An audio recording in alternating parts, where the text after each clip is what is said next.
And so, ladies and gentlemen, please welcome 1-inch C-levels, Chaeho, Andri, and Samuel. Woo! Woohoo! All right, well, I can moderate the event, not sure I could. More than capable. Than... Thank you, Valeria, for filling the seats last minute. Yeah, thank you. Thank you for everyone who came. Really, we see your faces and we'll be giving you more wine during the party. So, maybe we do like 30 seconds introductions of each. And we'll start with you, Sam. Hi, my name is Sam Yim. I'm the Chief Business Development Officer at 1-inch. I've been at 1-inch for about 2.5 years. I'm actually from California. Anybody from California? I guess. Wow. Hi. Oh, wow. Very nice, very nice. It's very cold here. But I'm based out of Seoul, South Korea, and I'm very happy to be here. Hello, my name is Chaeho Shin. I've been in the crypto space since 2017. Been working for 1-inch for about 2 years. And I'm also based in Seoul, Korea. Nice meeting you. Hi everyone, I'm Andri Rabetanety, so the Chief Operating Officer of 1-inch. I've been working with 1-inch for about 1.5 years now, based in Paris and originally from Madagascar. I would not dare say who is from Madagascar here. I think I'm alone. No. But that's okay. That's okay. All right. Anybody know where Madagascar is? Okay. I know. That's a better question. No. I mean, for tourism, it's very good. So I hope people know about this. All right, thank you. So, Andri, we'll start with you. As we look towards 2022 being another significant year for institutional DeFi, what are the key operational strategies 1-inch is adopting to accommodate this shift? That's a big question, and also one of the answers is this event. You know, when we see the big focus into institutions, I think the great challenges that we have is to transform ourselves to become better partners for institutions. So that's kind of the transformations that we need to operate from an operations standpoint. A couple of examples of how we do this. So first is more thinking into how and what type of licenses we're going to get. So last year we got affiliated with the SRO affiliation with our entity 1-inch Pro. We are putting more thinking into what type of license we want to get. So that's one step to get there. And a second example is, you know, after 5 years of existence, it's time for us to mature a little bit more on our business processes. And an example of this is what we do with Developer Portal. So this is a great example of how we have started to think about industrialization, streamlining our processes, and making it automated and easier for us to provide enterprise-grade level services. So that's kind of the key two focuses for 2024, which is how to elevate our operations to become more enterprise-grade level and to be better partners for institutions. Well, thank you, Andri. You do operations, so could you remind me how big is 1-inch team now? Very good question. So we've now grew to 150 contributors. So we start to be quite big, spread out across the globe, but that's how big our operation is. And so across multiple countries, contributors from France, myself, Netherlands, Germany, Dubai, South Korea as well. So big representations here. So that's how big our organization has become. Wow, that's a big organization. I think the next question everybody loves, and it goes to our financial director, Chaeho. We have some investors in the room, including Rockaway X, in the name of Victor, maybe some others.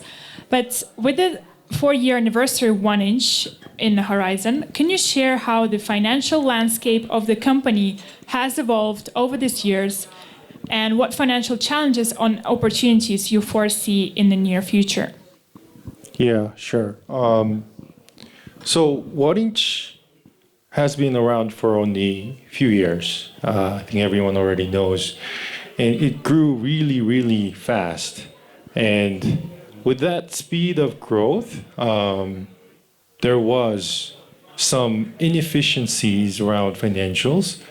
But we did achieve what was more important, expansion, growth at a fast pace. And I think coming into the 5th anniversary, my focus as CFO last year was to focus on improving the efficiency and the internal control of the whole organization. So we grew really fast, but now we are much better in shape. We're much controlled in many different aspects. And we know where we're spending our money. We know how much we want to spend. And these are all systematically controlled and approved. And these systematic controls and programs were what we focused on improving for the last 1 year. And going into the 5th anniversary, this will continue to be our focus. We will not give up on the growth side, but at the same time, we'll do it in a much more controlled manner. So I can confidently say that we have diversified our banking partners. Many of them I invited to this event.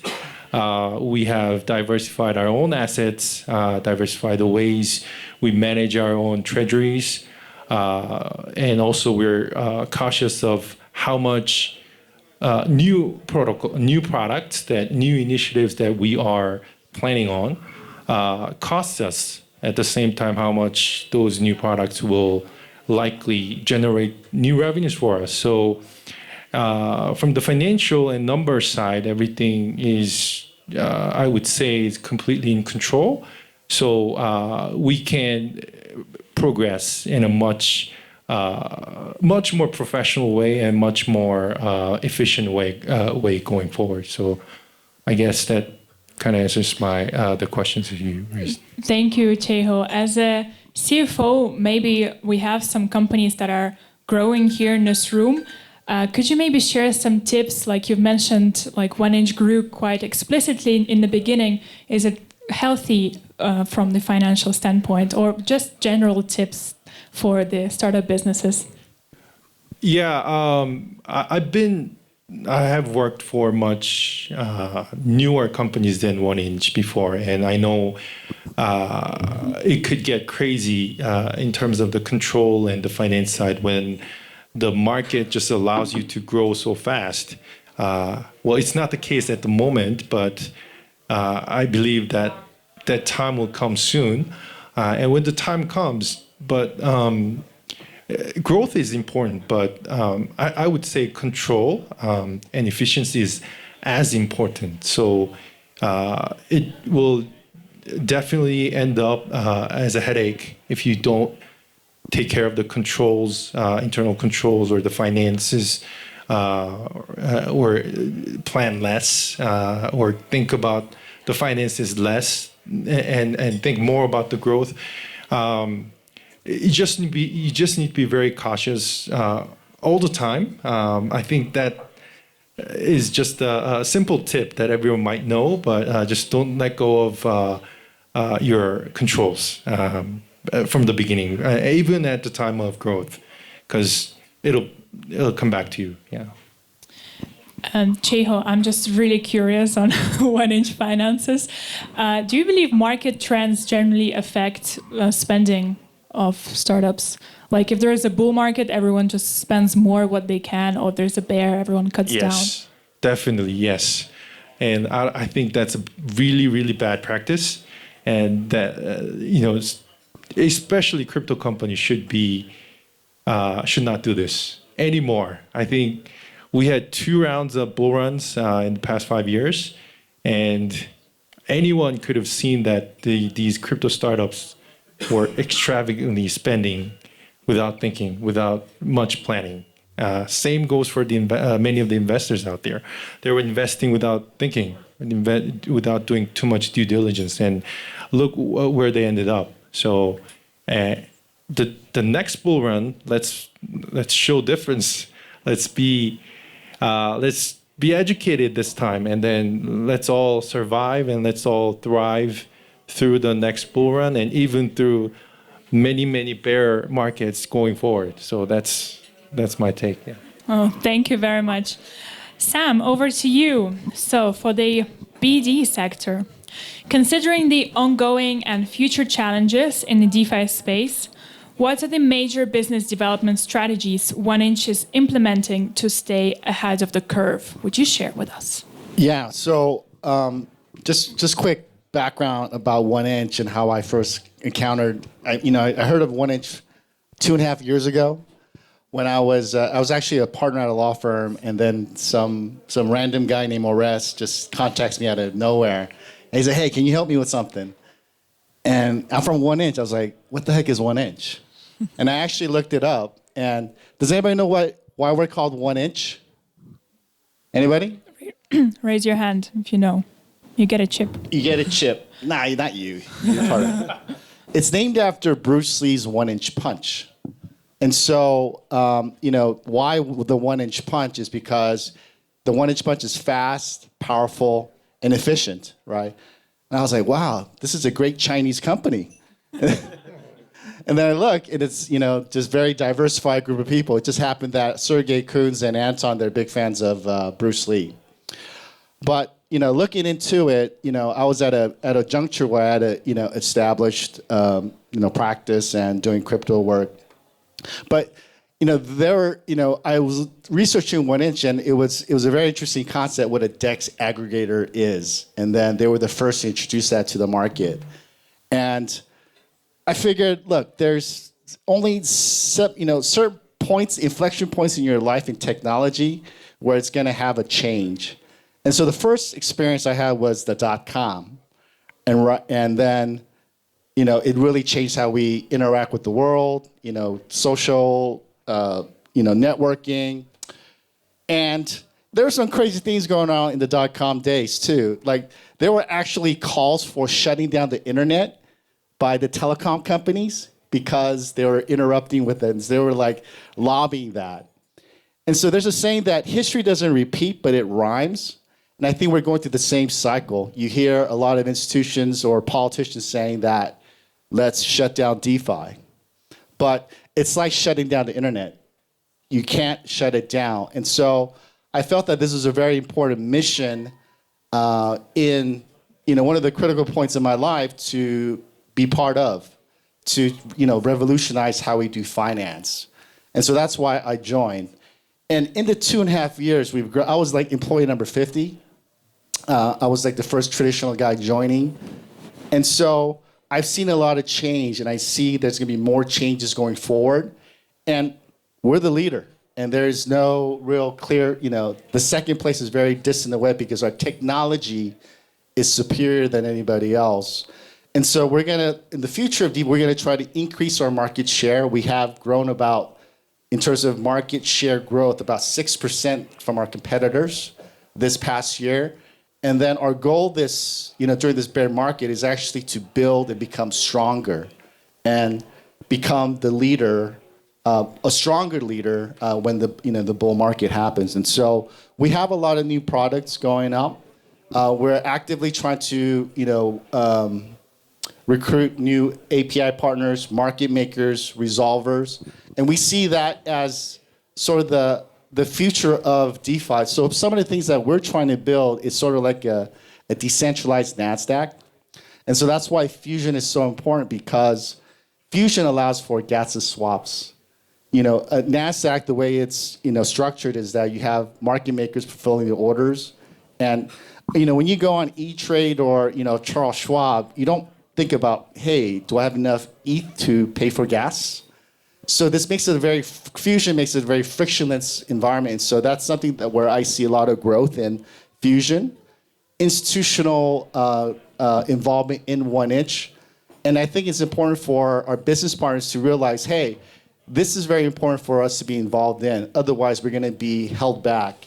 And so that's going to be our focus, is building our partnerships with business partners, fusion, and also just growth in areas. Did you know that most of the transactions, the majority of transactions are made by whales?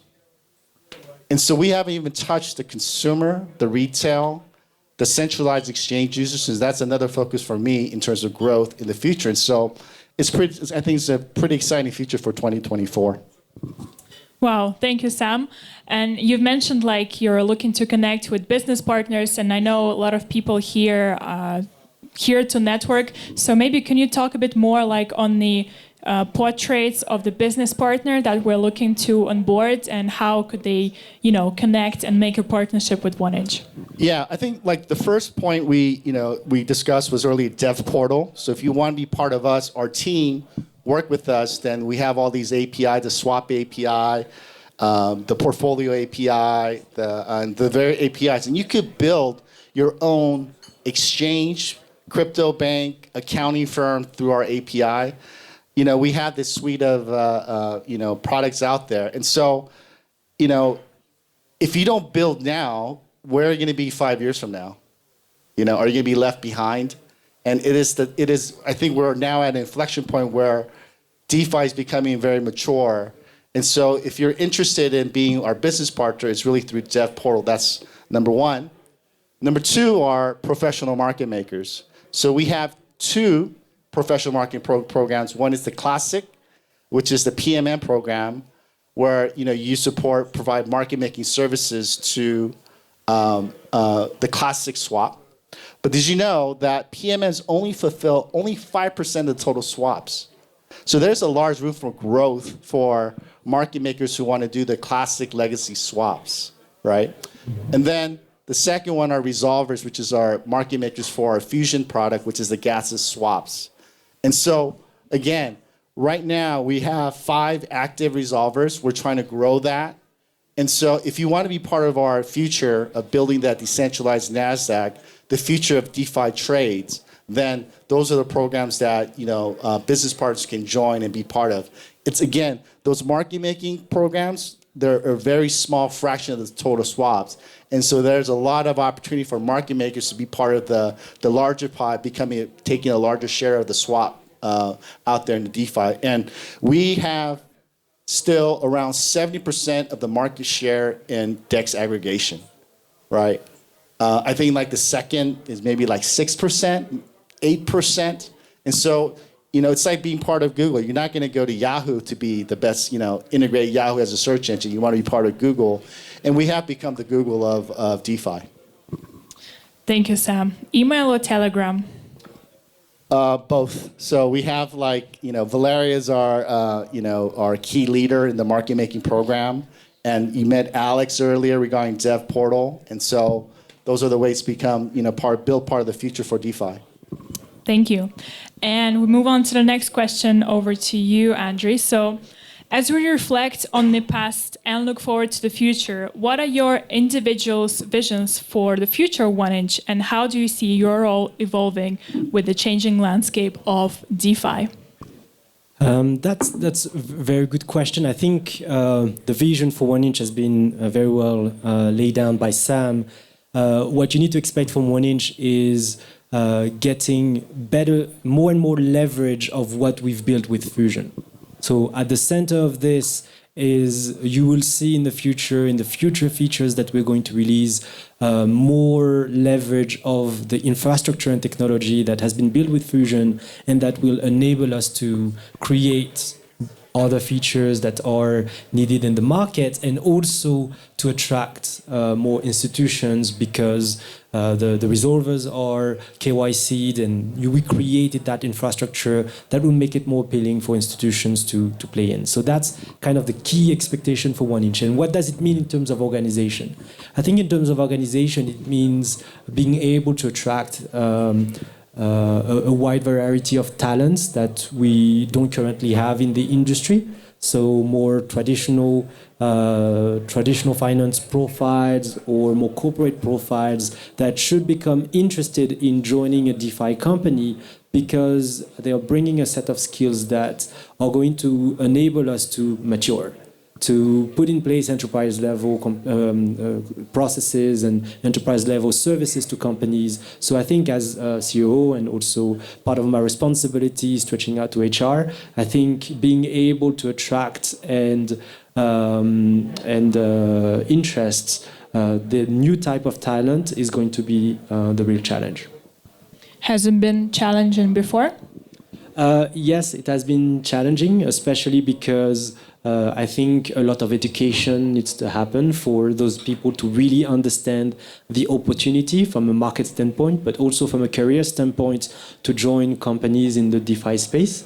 I mean, if you take it from my own experience, it took me a while to understand, again, what is 1inch. So you have to do your own research. You have to understand where the market stands, where the industry stands in terms of revolutionizing finance. So it takes a little bit of education for the general mainstream people to think about an opportunity in the DeFi space. But I think with all the institutions here and also by all the use cases that we see more and more of banks being exposed to DeFi, we see more opportunities and more education out there for attracting people.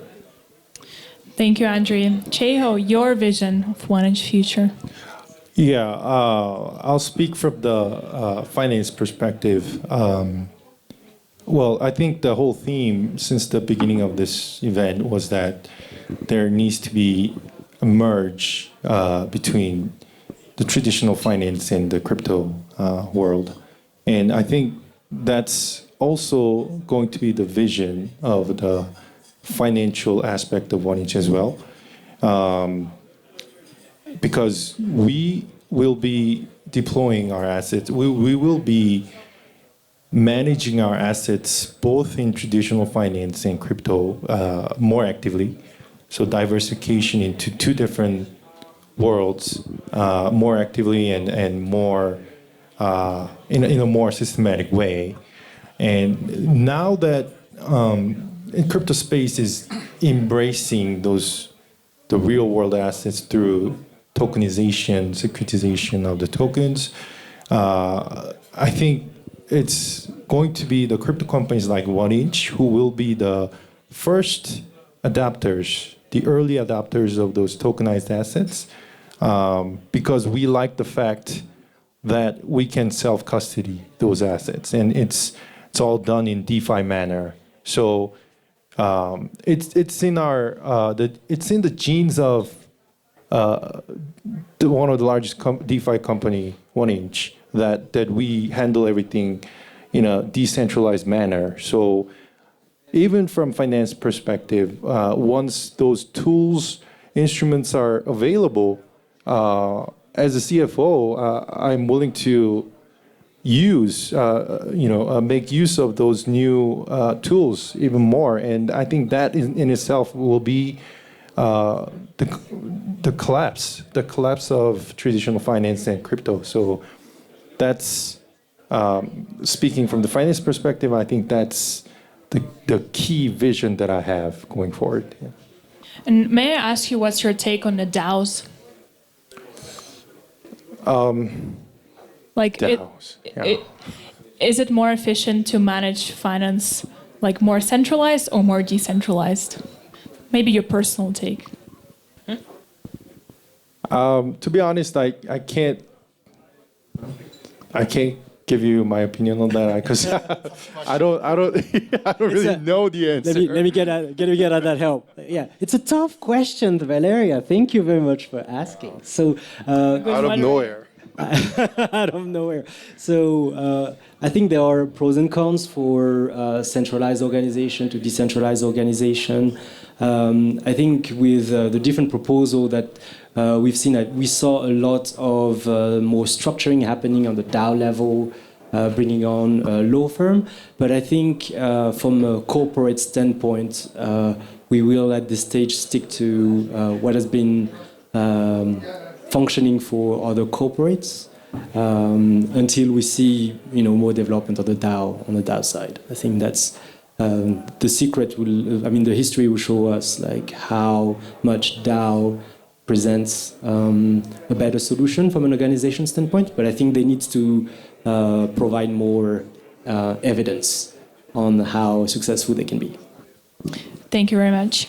Sam, over to you. The last few minutes, your vision for 1inch future. All right. Let me just tell you with a story, though. Who here uses a landline? Everybody here? A landline, right? And so... Take it back very far. I have young kids, and my grandmother is 100 years old now. She celebrated her 100th birthday. That's crazy, right? And my kids, who are young, went to grandma's house, and he looks at a landline phone, and he's like, "Dad, what is that?" And I was like, "Dude, that's a phone." He's like, "That's not a phone. This cell phone is a phone." I guess the point of the story is it's all about perspective of the generation below us. And so in terms of finance, when I was younger, I used to actually go to a physical bank like HSBC. I'm old enough, I had a bank passbook, right? And, you know, ATMs were like the next best technology going out there, right? I was like, wow, I could get cash without going to a teller 24 hours. This is amazing technology, right? This is how.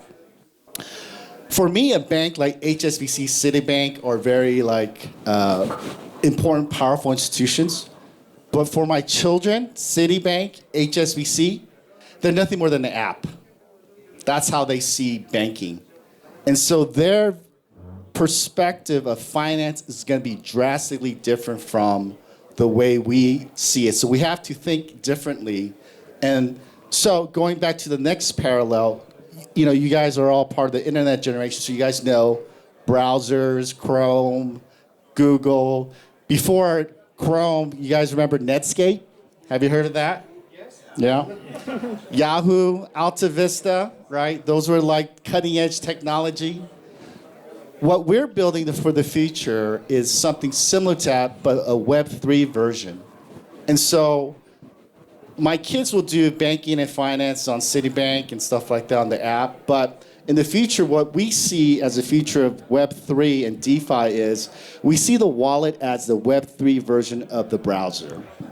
And we are the search engine for Web3. And so in the future, my kids, when they're adults, they'll be able to get loans on their wallet. They'll be able to do trades through the swap. If they need stable coins, they could use our app to get Aave tokens if they want to get a loan, stake. So that's the new normal in the future. And that's what we see, and that's what we're trying to build. We're trying to get ahead of the curve. We're trying to think beyond the typical, let's just do a swap, and this is finance, but what we're really building is like the foundation and infrastructure for Web3. And so we hope that you guys will be part of our future as well. Wow, Sam, was an age check conversation. Thank you for this.